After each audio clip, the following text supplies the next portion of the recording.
Hi, I am Sumit Appuhami, ICT teacher, Maharashtra College. Welcome to my YouTube channel, SIPLean Institute. In the last Python operator video, we have discussed about the bitwise operators, and when I am using the assignment operators with the bitwise right shifting, it didn't work properly. So here we'll start from that. X will give 32, right? Then we'll take bin 32, bin x variable. So x variable is there. So in the memory, the value 32 has stored. We are going to take the binary value. So we have taken the binary value. So how you can take the integer value of this thing?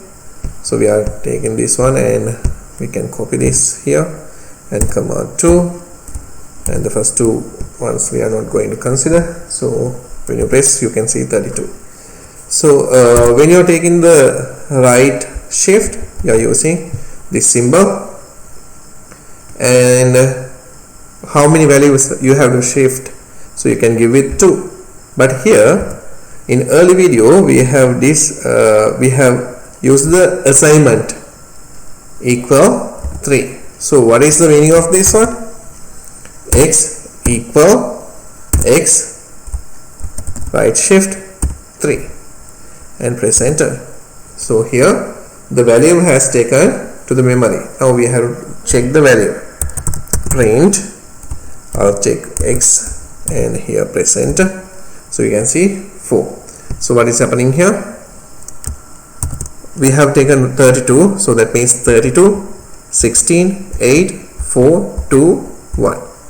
We have this value. Now we have to shift 3 digits. So 1, 2, 3. 3 digits we have shift, and here. So 1, 0, 0. So that means 0, 2, 4. So then the answer will be, binary will be 100 and the decimal value will be 4.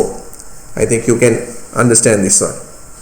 Now think we have taken x equal 32, the value, and you have to take x, you are going to left shift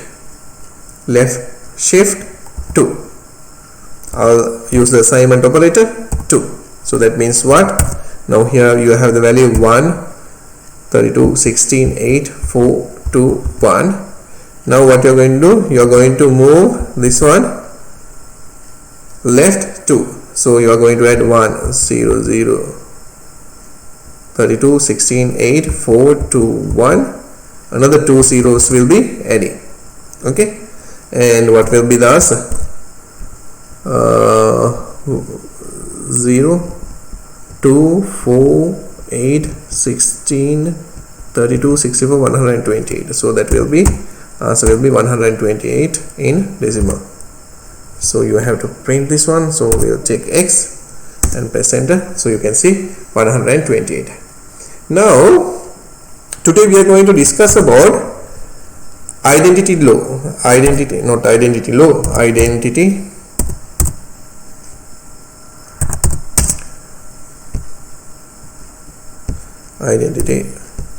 operator,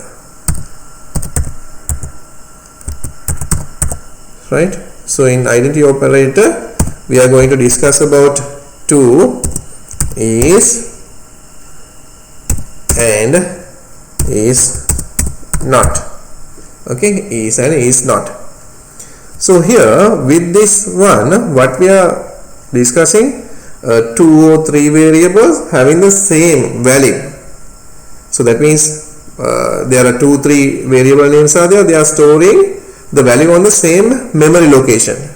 Okay, so that one. So we'll take how we can do that. X equal 5, y equal 5. So if you have given x is y, what will happen? It will give true. So that means x and y two variables are there, but it has stored the value in one memory location. So you can give the same thing, x equal 5 semicolon y equal 5. So when you press enter, you can see that x the value will be 5, y the value will be 5, or otherwise you can give x equal y equal 5. So you can see here, so when you type x it will give the value, y it will give the value. So here with is and is not identity operator, what will happen, it will check the values that has stored in the same memory location can access by two variables x and y, even 3 or 4 it is okay, right? So I'll give something like this, x2 I'll take equal we'll take hello,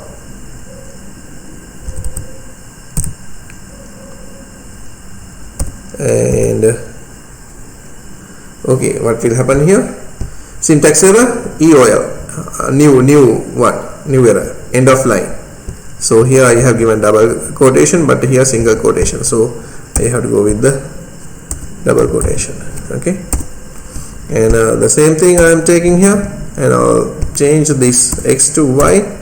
Now what will happen, this is a string, we'll take x2 is y2 true, so that means they are sharing the same memory location. Okay, now if I give like this,